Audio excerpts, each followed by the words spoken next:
Tov. Good morning to one and all on this fantastic, sunny, warm morning. I see everyone's logging on. We are now live on Facebook and on YouTube. So we welcome all our participants who are joining us now.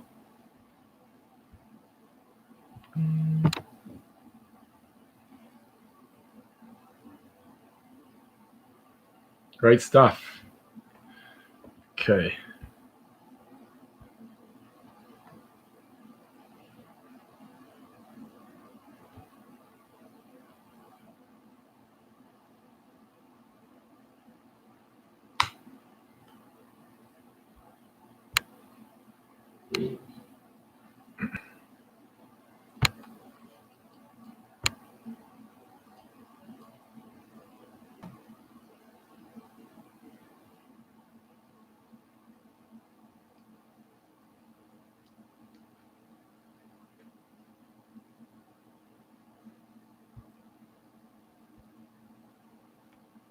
Great. Everyone's logging on.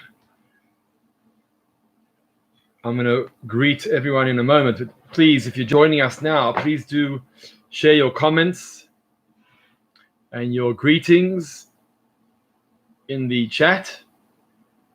We'd love to know that you're with us here this morning. So let's see who's on and who's greeted us already on YouTube, on Facebook.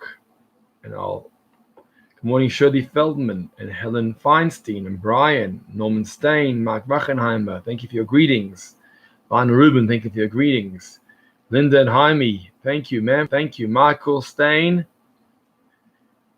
my father, my Robert, my friends. Great stuff. Neil Herman, good. Melissa Ganendi, David Turecki from Ra'anana, Israel. Fantastic. Ruth Kaplan, good morning. Thank you for your greetings. Sherilyn Diamond, Tracy Mindel, thank you. Bernice Krause, thank you. And on YouTube, we have Stephen Herr and Vega and Ian. Thank you for your greetings there. I see Anne Hack has just greeted us in the morning. Great. Wonderful. If you're just joining on, just share with us that you're here. Let us know you're with us. Welcome to Facebook. Welcome to YouTube. And Stephen Herr has requested that we dedicate the learning of today to Esther Bat Moshe, your mother. May her neshama have an aliyah. Welcome to Robert and Maureen Levy. Boker Tov. Thank you for joining us on this wonderful, sunny, warm morning here in lockdown. Lockdown inspiration with some daily learning. Thank you for being part of this. Thank you for joining us on a daily basis. Wonderful crowd. Arlene Udalovis, Boker Tov. Thank you. Good morning. We'd love to know if there's any internationals here. Good morning, Jenny Lichtenstein. Any internationals? If you're from overseas or from Cape Town, let us know you're with us. We'd love to know if there's any out-of-towners that are joining us on this wonderful morning. Just good morning, Dennis Basarabi, Avril Walpert. Thank you. Good morning. We are over 30 students now between the two platforms of YouTube and Facebook. We'll just give it another minute or so to allow for people to log on, as you're all doing correctly. Good morning, Shelley Smith. Thank you for joining us there once again on YouTube.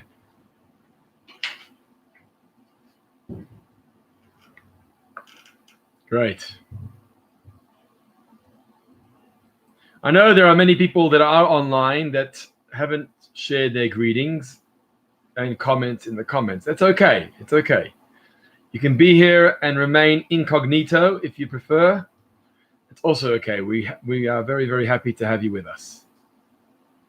If you are comfortable in coming out and sharing on the chat, that's also great. Once again, if there's any international viewers with us, we'd love to know. Or across country, Cape Town. Anyone from Cape Town here? Or Ra'anana, Israel, somewhere. Let us know. Australia, maybe. Good morning, Eric Janet. On YouTube. And Hilly Lipworth. Will shuls be open at level 3, or do we still have to wait patiently? It's a good question, Hilly. Still unknown. We have now passed 35 students online. We're on 36 students, so we're ready to go.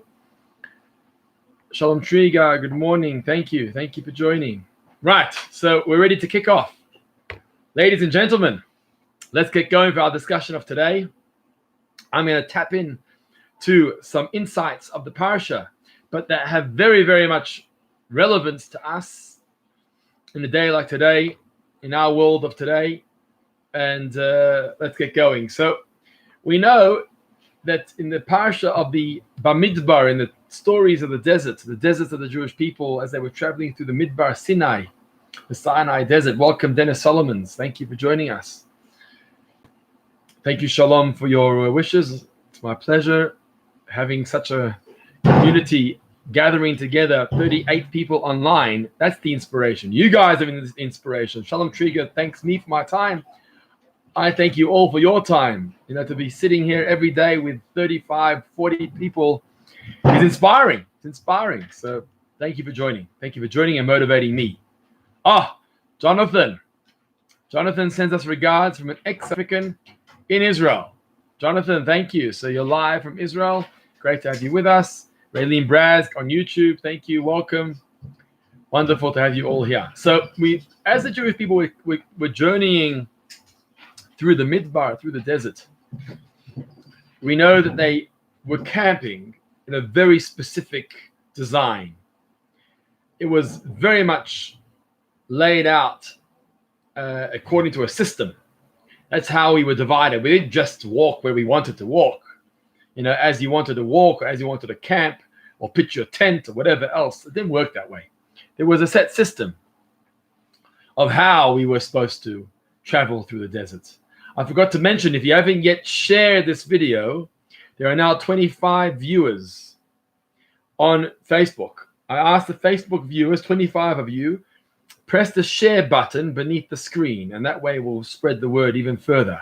Thank you. So as they were traveling, they were camping in a specific design in the Midbar, in the desert. Where they get the design from, how they know where to be, who divided them up, how did that work? So Yaakov Avinu was actually the one to design this. When Yaakov Avinu was the one to design how his children would carry him out of Egypt back to Israel, how they would carry the coffin of Yaakov Avinu from Mitzrayim back to Israel to be buried. He's the one that designed the layout of the families. 3 tribes here and 3 tribes there and 3 tribes there. Carol Williams, good evening. Carol, are you from Australia? That's what I understand. Carol, is that right? Perth. We have an international broadcast here. Thank you, Carol, for joining us. So Yaakov Avinu, Jacob, our forefather, actually designed the layout of the way Yaakov's coffin was going to be carried out of Egypt to Israel. And that's the same way that the Jewish people actually traveled in the desert. They stuck to the same direction. So these tribes on the east and these tribes on the north and these tribes on all 4 directions, they followed Yaakov Avinu's design that he had requested of them when they carried his coffin out of Egypt. That's the same design they used when they traveled in the desert. But we know that it was more than that, more than just the direction of where you camped and how you were designed, how it was designed. I see comments coming in from David Tureki from Israel that shuls are opening in Israel. I think shuls are opening today already with 50 people. So that's fantastic news. We have now reached 40 students between our different platforms, 41. So the numbers are climbing. Welcome to one and all. So good to have you here. So one of the details that we read about in this week's parasha, in the book of Bamidbar, is regarding the flags, a degel. Each tribe had its unique degel, its unique flag. You think, national flags is a modern concept. It's not a modern concept. It's actually a biblical concept. We know that the Jewish people in the desert had flags. They didn't just camp on a particular direction. in the desert, but they were given a flag. Each tribe had a unique flag, and the purpose of that flag was to represent where that tribe is situated in the desert. That flag was very unique. There was a diagram and a picture of that tribe and what represented that tribe. For example, the tribe of Yehuda was a lion, because Yaakov Avinu said, Gur Aryeh Yehuda, that Yehuda is going to be like a lion. So each tribe had its diagram, its picture, its flag that it carried to represent its own identity. But the Medrash tells us more than that. The Medrash tells us more than that, and that adds on a lot of insight to this story. It says that when God came, this is the Medrash. Just explain, for those who were here yesterday, we touched upon this. The Medrash is the oral tradition. It's the back end. It's the hidden stories of the Torah that aren't necessarily from the written Torah. It's taken mainly from the oral Torah, oral tradition that was passed down from Moses and all the way down to us. So there in the Medrash, it says in Midrash Rabbah, it says that when Hashem came down onto Har Sinai, onto Mount Sinai, he didn't just come alone. He wasn't just there on his own. He actually came down with tens and tens of angels, malachim, that joined along with Hashem, came down onto the mountain. Welcome, Ronnie Kotkis, onto YouTube. Thank you for being with us. Many malachim came down with Hashem. It actually says it was 220,000 malachim, angels, came down with Hashem onto the mountain for the Mount Sinai experience. And the Jewish people were able to see malachim at that point. The Medrash says we saw the malachim. Why do we see the malachim? Because we were holy. We were very spiritual, very uplifted, very refined, and we were able to see the malachim. And we noticed at the malachim, the angels were carrying flags. Each angel had their own flag. That's what the Medrash says. The angels had their flags. And the Jewish people saw these angels with the flags, and they said, obviously figuratively speaking, it wasn't literal flags, it was figurative flags, spiritual flags. And the Bnei Yisrael said to Hashem, we also want to have flags. That's what the Medrash says. We also want to have flags. And Hashem says, right, if you want to have flags like the Malachim have flags, I'll make you flags too. And so Hashem designed that the Jewish people in the desert, as they were camping around the Mishkan, the tabernacle, on the 4 different directions in the Midbar, each tribe had its unique flag. Why? Because we saw the angels had flags, and we asked for those flags. And we also wanted to have those flags. It's a very strange Medrash. I mean, interesting, but strange. What's this about flags? Most of us would have thought that flags is this national, modern-day concept. What's up with this flag story? And more than that, what's up with angels and flags? I mean, angels are spiritual beings. It's one thing if human beings want to have flags. Okay, it's one thing. But angels are spiritual beings. Why on earth would angels need flags? What's that all about? So, that's obviously we need some... we obviously need some insight to understand the story of the Medrash. So what is it? What's the purpose of a flag? Okay, what's the purpose of a flag? The flag shows identity. It shows personality. It shows unique roles and responsibility. Each country, each flag represents a history, a background, a context, a role that it plays in society. That's what a flag represents. Take, for example, the IDF, Israel Defense Force. So in the IDF, they have multiple flags. There's obviously, Tzahal has its main flag, its main logo, but every pluga, every division within the army has its own flag. So whether it's Tzanchanim or Golani or whatever, or tanks, whatever it may be, Every one of the groups on the different plugot, of the different camps, the different groups, divisions of the army have its unique flag. And what's the role of the flag? The role of the flag is to say, we carry a particular responsibility. This is our role. This is our unique quality. This is our unique responsibility. I know how to drive a tank, or I work with the tanks. I'm in the Air Force. I'm in the Navy. That's what the flag does. It creates a sense of identity, but not just identity. It creates a sense of role and responsibility. It's not just a flag. Every member of that particular pluga, every member of that particular gedud, that particular group, wears a badge or a badge on their shoulder, right?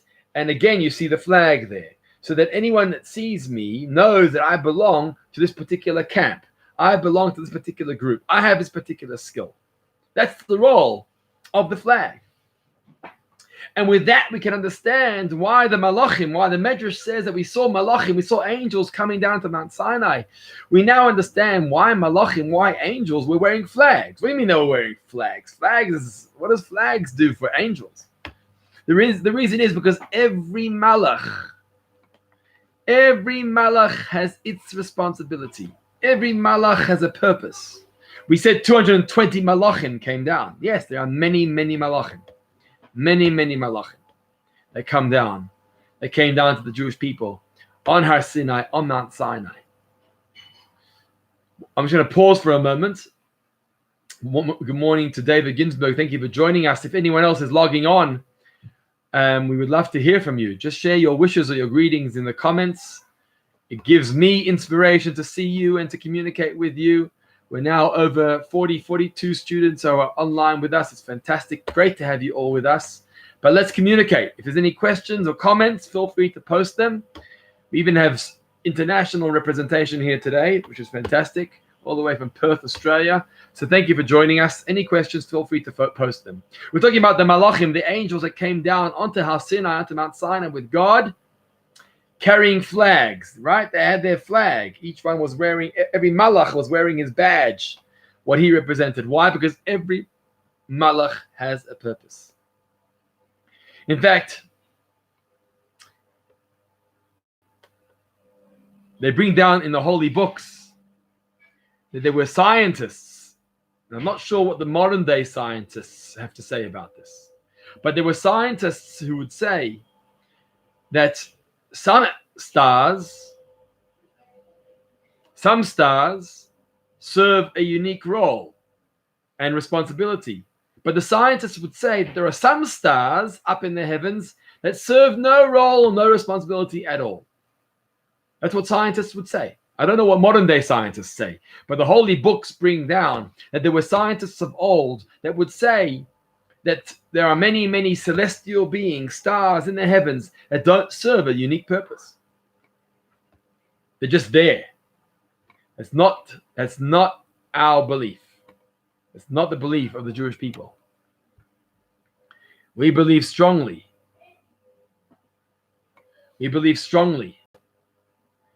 That every malach has a unique role.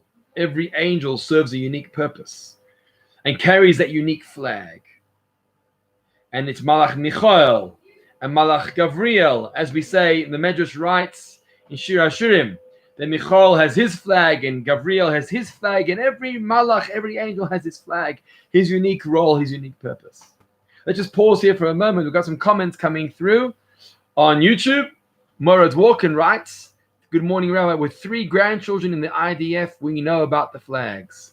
Wow, Mora, 3 grandchildren in the IDF. Unbelievable. You guys deserve a big Yasher Koyach. You guys deserve a big thank you. 3 grandchildren in the IDF. Unbelievable. Wow.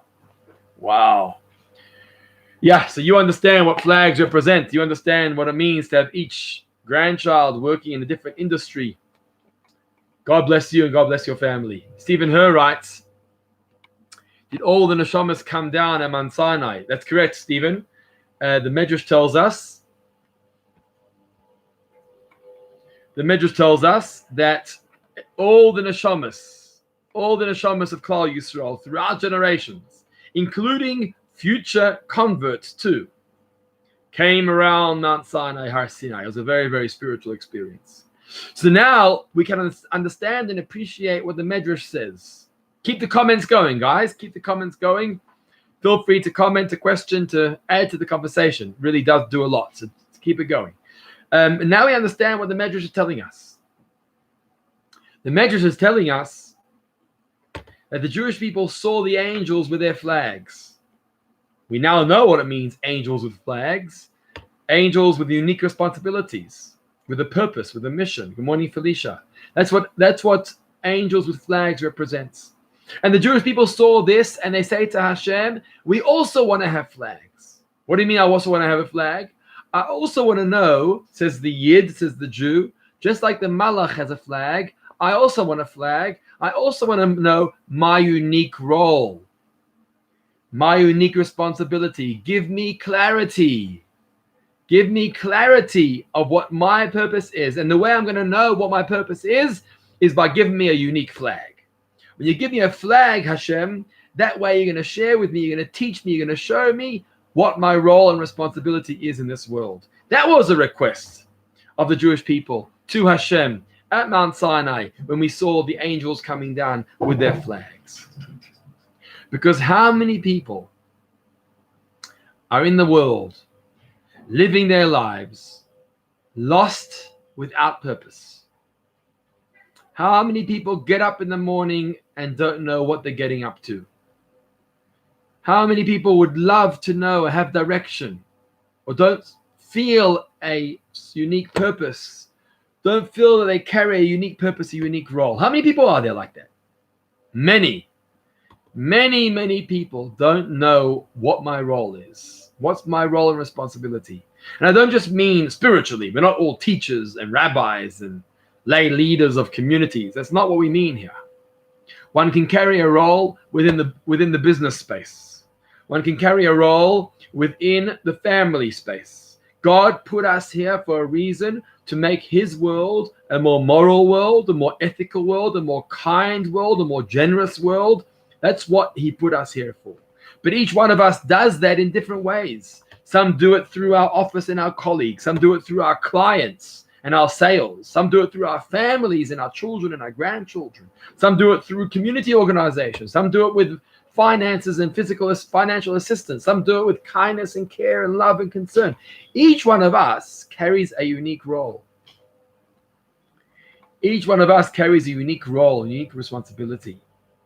But often we walk around blinded and we don't know, what is my role?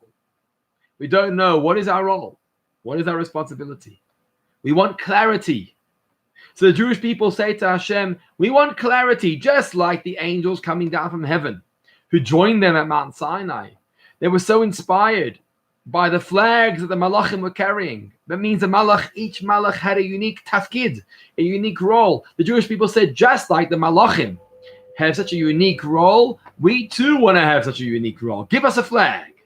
And the flag will indicate my unique personality and skill and ability to be able to add and contribute to society.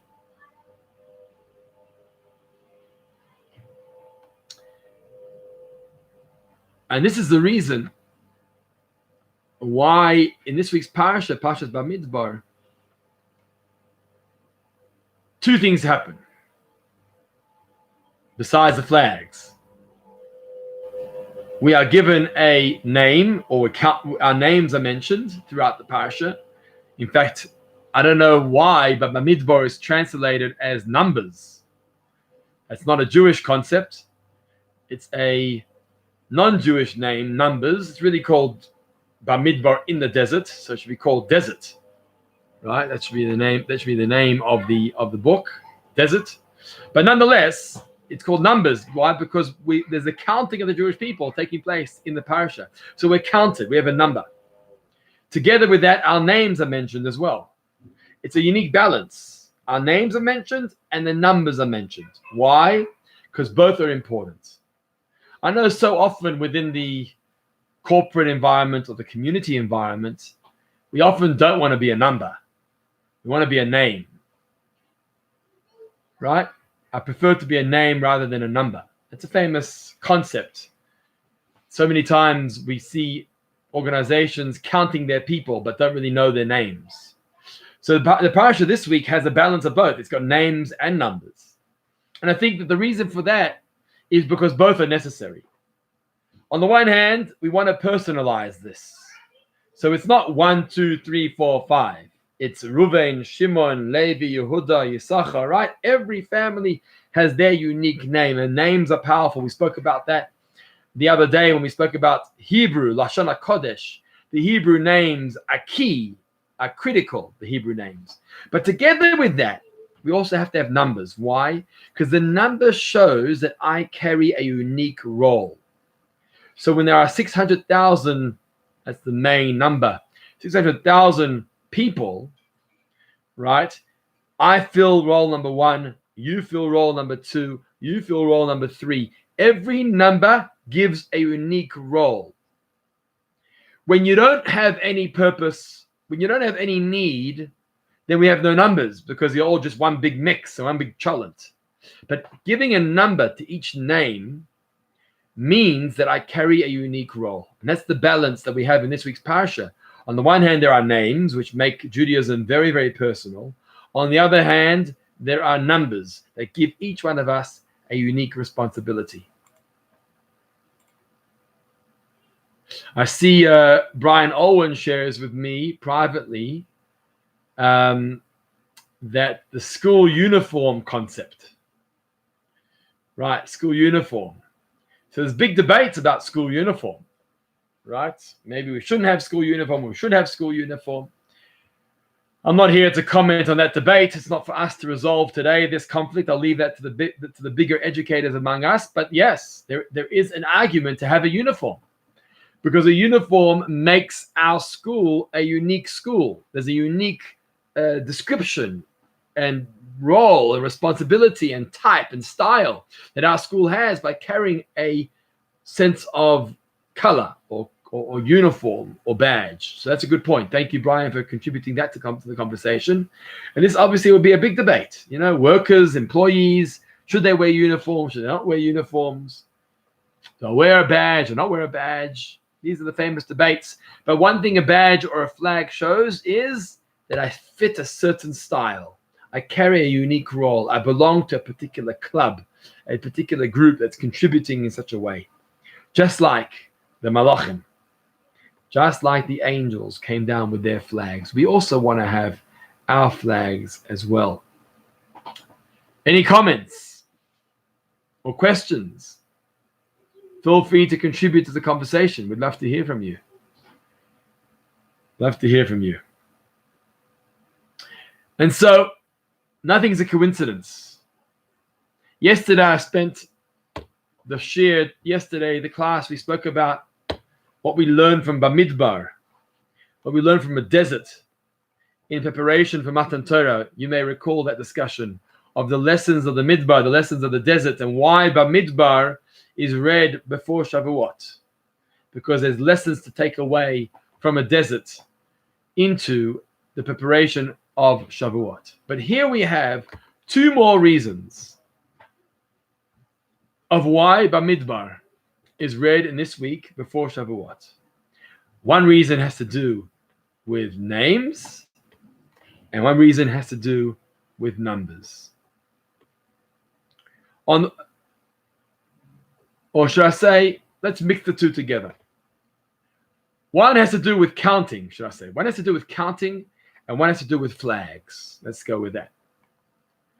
The first reason is because we know that ish echad belev echad. We can only receive the Torah if we are a united body of people, like one man and one heart. That's the only way we're going to manage to receive the Torah.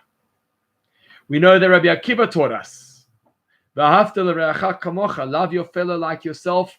Ze klal gadol b'Torah. That's a fundamental principle. We actually had a discussion about this before Lag BaOmer. We spoke about Rabbi Akiva and his students, and "V'ahavta l'reacha kamocha," love your fellow like yourself. Ze klal gadol b'Torah. This is a fundamental principle of Judaism. So you can't receive the Torah if you don't have Ahavat Israel, if you don't have love between us.